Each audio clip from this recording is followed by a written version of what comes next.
Welcome back. We're coming close to the very end. We are. This is the conclusion of our series on the Vietnam War, and well, things are starting to get really shaky for the Americans and for the South Vietnamese, especially for the South Vietnamese. Because they're the ones under the gun in a very literal sense. Correct. And of course, after this invasion, expansion of the war, if you will, into Cambodia, the protests that had been dying down since '69, Yeah. because of the fact that Nixon had promised to get us out of the war, and everything pointed in that direction. Right. So there wasn't much to protest. Right. You looked silly. Not that people didn't do it. But I think what eventually happens is, unfortunately, you still see us in Vietnam. Yes. And that's the main concern. I mean, again, protests aren't going too bad, but by May of '70, you've got the Kent State shooting. Well, which of course riles again, but That's the focus comes back right. into America, Right. and Things just start to kind of go off the rails, if you will. yes, they really do, and it's hard to tell. I still don't know the truth about the Kent State. Correct. I mean, people have theories.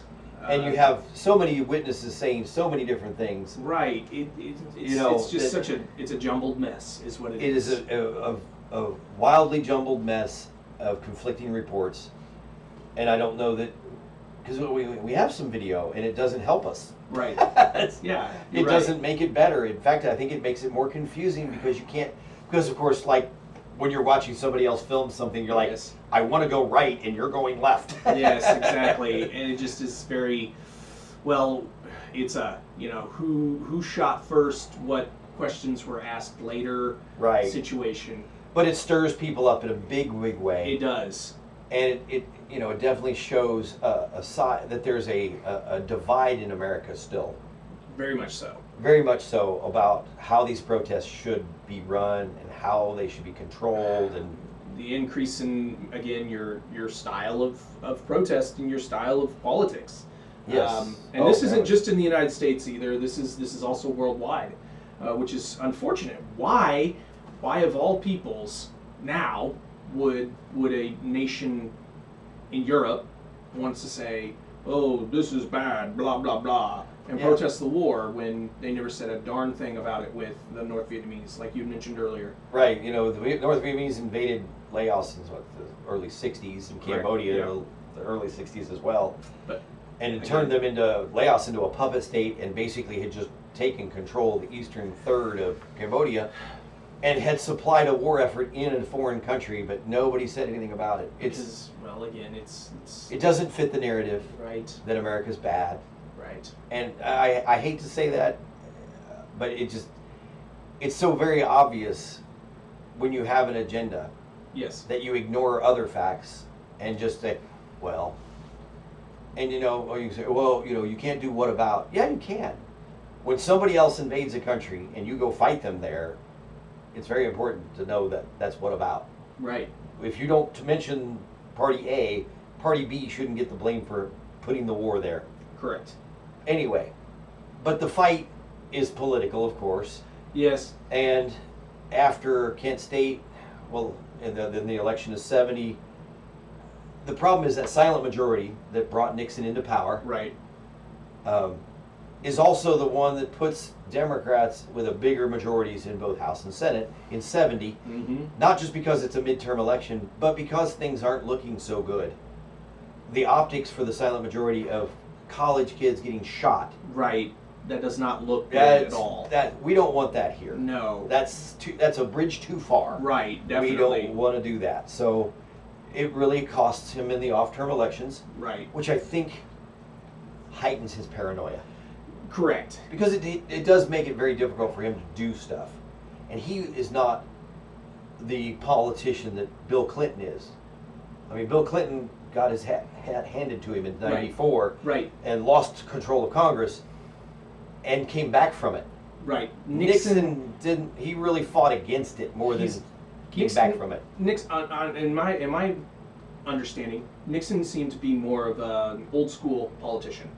You know, oh well, I lost my majority in the Senate and the House. I'm done. Right. That's pretty much a vote of no confidence. Yes. Despite the fact we don't have those here. Right, but again, he seems to think that, well, I can't win. I can't win. So now he has to resort to whatever tricks Yes. that he can. And of course the continuing Vietnamization goes on. Right. And the Vietnamese launch Operation Lam Son 71, which is another invasion of Cambodia by South Vietnamese with American support, helicopter, artillery Yes. support, Right. and aircraft, of course. And again, it makes it more, again, ARVN or South Vietnamese force heavy, Yes. which is They're the guys on the ground. we wanted that. Yes. We really wanted that. We wanted that to continue the way that it went, and that's kind of how we should have done this, and we did. We had some success in that. And this operation is somewhat successful. Yes. It shows that the Vietnamese soldier is willing and able to fight and fight well. Right. Their middle management is not so bueno. No.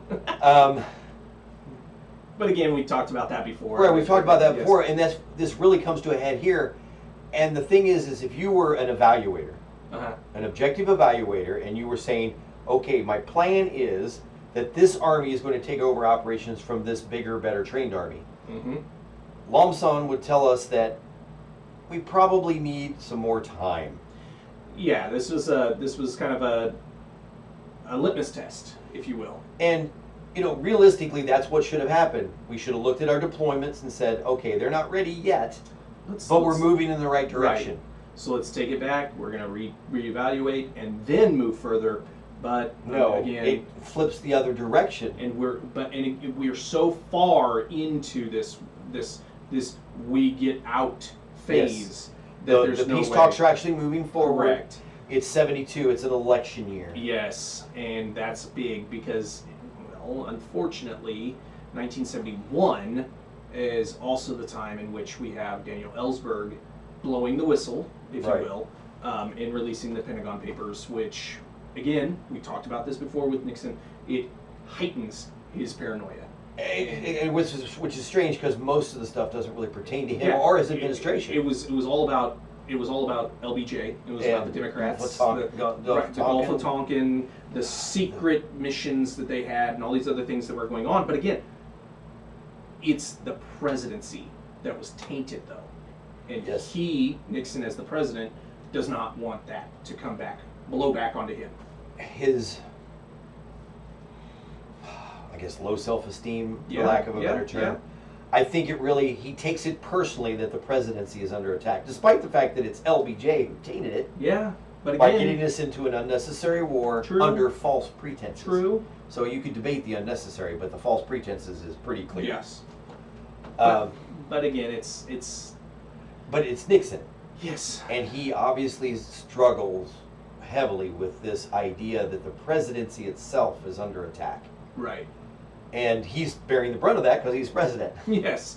And so he He's wants the to one win. that's getting battered by a Congress that should have been acting in 65, 66. Right, But now waited it's- for him to be president. Right, it's 70, 71, 72 now. and it's boom. Everybody's now attack because, well, he's the guy on the head. The buck stops here. Right, I mean, honestly, that's what it comes down to. You're the president. Yeah. For good or bad, you get all of it. George Sorry. Bush didn't want a war on terror. No, but He was not even elected for anything to do with that. no. But he was given 9/11. Yes. So presidents don't necessarily get to set their agendas. Oh no. As much as they'd like to. Yes. And Nixon's right. no different. He Right. he had a good run for 68 to 70. Right, he did. Honestly, I mean, everything was going pretty much his favor. Mm-hmm. But then, then you started having the wheels come off. This not so secret invasion, the Right. Kent State, Right. Pentagon Papers come out Right. in 71. Right. Everything just seems to be piling on him.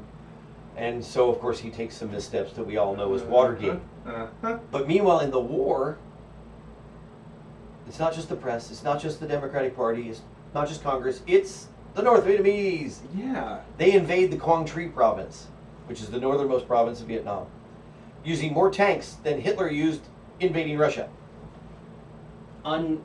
unimaginable. While they're In fact, supposedly at the peace table. right, and so again, this is 1973. Well, 72 when they Right, invade. right, April of 1972. 72, which April is an 72 election year. Right, yes. But again, you don't want bad press as the president who's trying to win re-election. So we see probably one of the biggest betrayals of a foreign ally until 2022. Right, where we literally just Abandoned ship. drop and go. Drop and run. And the idea again, like I mentioned last time, the fact that we promised South Vietnam that if North Vietnam were to invade, then well, we would bring hellfire down on them.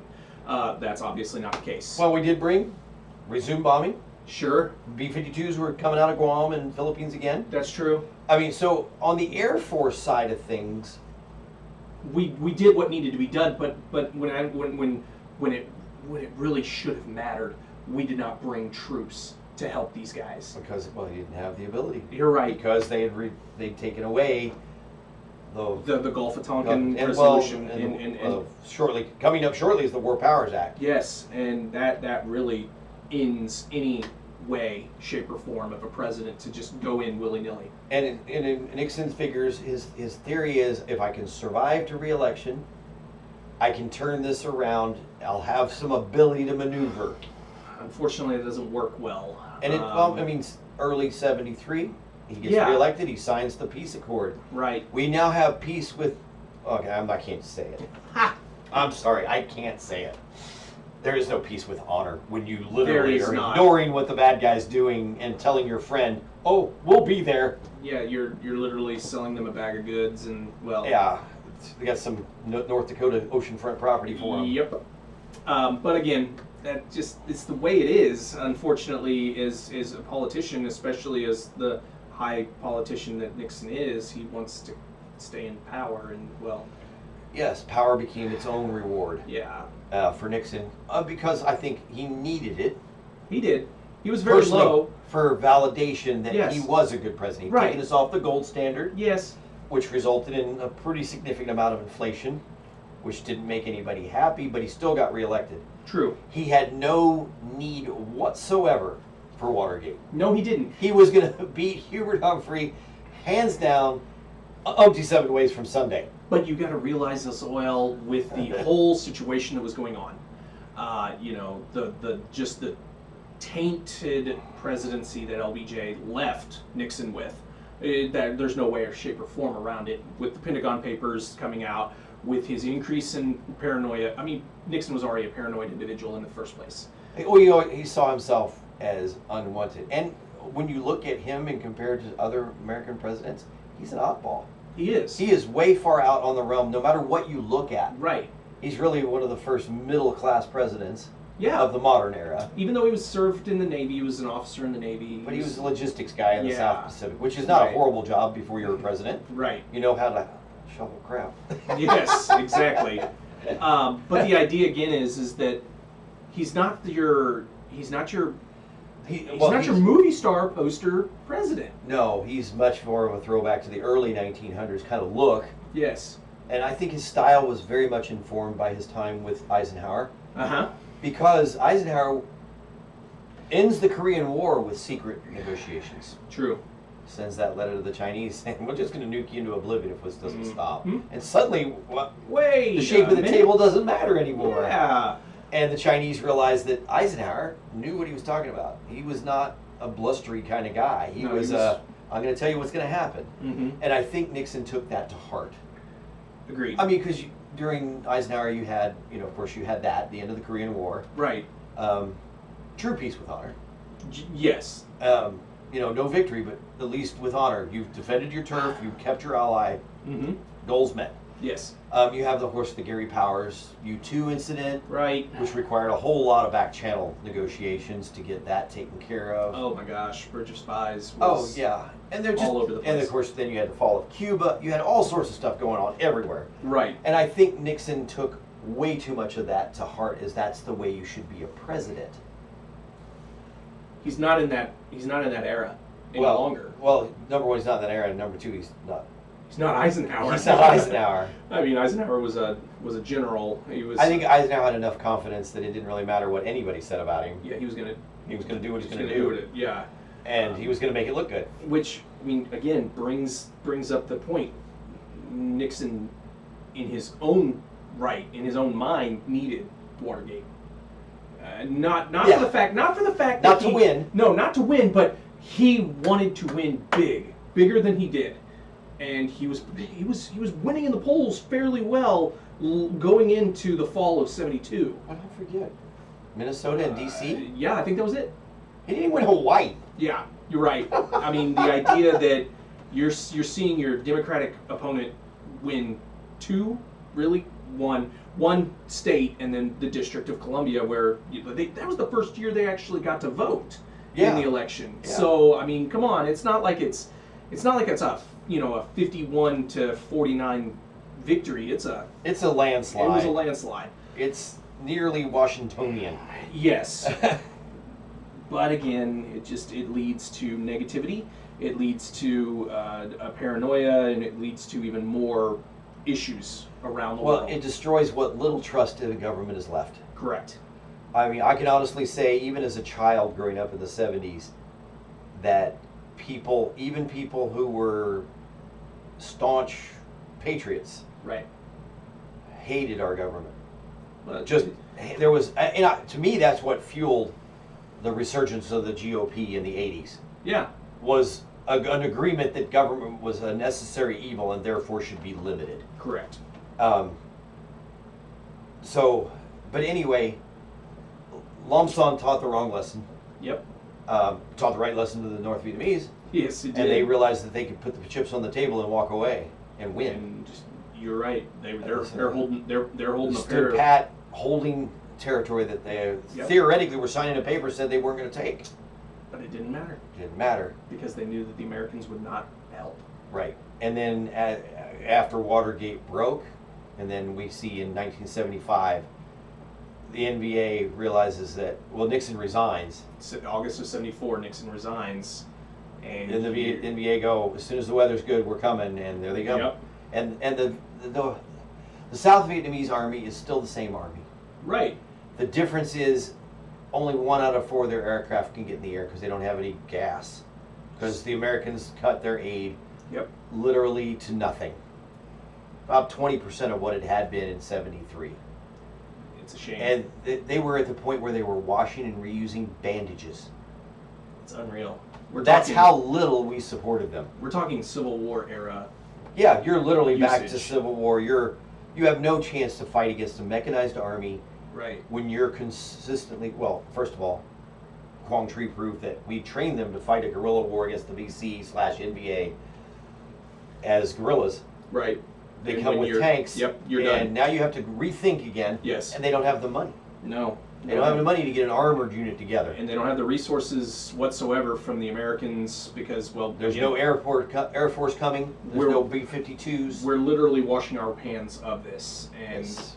And honestly, President Ford had no choice no, at that point. The dishonor had already been committed. right, It was just, we had to wait till '75 to see it play out. And that's where you see, obviously the CIA didn't give up on them no, because Air America was still actively working. A lot of the MACV-SOG people were still active in the Right. South. But the problem is you can't hold back an armored thrust with commandos. It doesn't work. you've got to have machinery Yeah, you gotta have going bodies. against them. Yes, you gotta have metal meeting metal, blood meeting blood. And it just, the pictures of the withdrawal from Saigon are just heart-wrenching. When you see these people who spent their lives supporting Americans. And then they give up on it. And the Americans. Well, they're just running for the embassy, praying that somebody will take them out. thousands of Vietnamese, South Vietnamese, rushing to the gates of the embassy, and again trying to climb over the embassy gates. And once they do, finally just say opened up the gates. Well, by then the Marines are back to the roof. Yes, the Marines are at the roof, and they're getting all of the ambassador and all the staff out. Well, You they're taking people with papers. Yes, of course. If you were an interpreter for the United States, if they could get you through the gate and up They'll the get you. stairs, Right. and of course you see them pushing helicopters off into the sea so they can get more people. Oh, right. Because they're basically turning an aircraft carrier into a cruise ship. Correct. A refugee ship. The number of refugees that are getting into any vessel they can. It looks a lot like Cuba. Right. The boat people becomes a thing. The boat people. Over 1 million people flee South Vietnam in the next 2 years. Another 1 million people disappear. Yes, and well, we know. We know what happened to them. They were caught, and they were murdered. And I remember, of course, I was in the Army in the 80s, and every time we did anything, it was always, we don't want another Vietnam. We don't want another Vietnam. We don't want another Vietnam. Of course not. But the thing about that is really for the 80s, we learned that lesson. We took short, sharp interventions we knew we could win quickly. Grenada, Panama. I mean, the Beirut bombing thing turned into a fiasco, but not because of the mission, right? But because we didn't expect ourselves to be a target. We were just peacekeepers. True. Obviously, we read the tea leaves a little wrong. Yeah. But it still was okay. We're going to leave. You know, we can't keep the peace if we're defending ourselves against one side. Right. It wasn't, and then of course, even in the first Gulf War, it's like, well, we don't want to take over Iraq because that would lead to another Vietnam. Right. That was just. We stopped. It was just a broken record for the next 20 years. We stopped them, but then we made sure that, okay, we tried to keep Saddam under wraps, but well, that didn't happen. But again, it was the same thing as the North Vietnamese. Right. You're right. He could operate freely in certain areas. Yeah. And he used that to his advantage, because I remember being in the military still in the 90s, how many times we looked at getting deployed back to Saudi Arabia because he was putting troops on the border of the no-fly zones and going to push in against the Shiites or the Kurds, and we were constantly getting alerted. But then we move into the Iraq, Afghanistan, the war on terror, and you see the same problems arise. Yeah. You get into a war that's not winnable. Well, we don't even try to win, honestly. Right. We militarily, obviously, Saddam was defeated in almost minutes. It seemed like. Yeah, it was. And of course, then we catch him, and everything's going fairly well. But of course, as Americans, we don't see ourselves as garrison occupiers. No. So we immediately want to get as many troops back home as we can, which led to the insurgency, which meant we had to send troops back for the surge. It's just and then, the Obama administration comes in and makes some of the same mistakes that the Nixon administration made. We're going to make this Iraq's war. They're going to fight this war. And we're not going to pay attention to what's going on the ground. We're just getting out. Yes. And then ISIS resurges. And then Afghanistan, I don't even want to, it's hard to even, there. It's literally 4 separate administrations playing games with a war. They all have different objectives. They all have different goals. I mean, it started with the Bush. Right. George W. Bush. Defeat the Taliban. Yeah. Go Success. after them.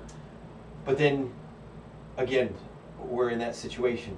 We don't really see the ANF, or Afghani National Force, doing much, or the ANA, doing very successful without massive American support, sort of like Alam San 71. Right. And instead of delaying or maybe doubling down on special forces to train more guys, we leave. We just leave like that, and we have the same exact scene we saw in Saigon, where you have we see people begging people to take their kids. We see kids falling out of airplanes, right? Because we don't even know how to retreat well. No, we don't. We don't retreat from the base we can control. We retreat from an airfield that's exposed on every side. Right, and just causes more. So we learned nothing from Vietnam. Of course not. I think the only thing we learned from Vietnam that I think we've done much better with Iraq and Afghanistan is the way we treat veterans. Agreed. We don't have this giant mission to make them look like crazy warmongers or dope fiends. True. It's trying to tell their stories. At least in the movies I've seen, they try to do a very even-handed portrayal of what troops are. And of course, the war's different. There's no draftees. Right. There were protests against Iraq, but they always talked about the same thing. There's no blood for oil. despite the fact that American companies never won any of the contracts with the Iraqi government. Right. So were we that bad at taking over a country that we couldn't, or maybe we were letting them make their own decisions? True. But we didn't look at the situation on the ground and try to create a government that could survive. And then we failed to back up the results of an election in 2009. And that was the end of Iraq being as successful as we would have liked it to be. Right. You know, we kept the guy in power instead of, just like we did Diem. Right. Until the coup. You know, we just didn't learn much. The lessons were there. The only thing we learned in Vietnam that really benefited us is how to fight at night. We went gung-ho on that. Now Yeah. we own the night. You're right. And a lot of trauma surgery. A lot of people are alive on America's highways today because of the stuff we learned about trauma surgery in Vietnam. Right. And I think the next generation is going to benefit from Iraq and Afghanistan for prosthetics. True. People getting limbs that work when they've lost something in an accident. I think we've probably advanced a generation, but that's literally a very small silver lining to a very dark cloud. Yeah.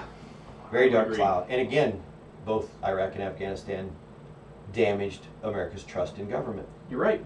We don't trust any of their politicians again for that very same reason. Doesn't matter which party they belong to, they lie to us Yep. for their own ends. And they send people to die for political purposes, not national security purposes. Very good point.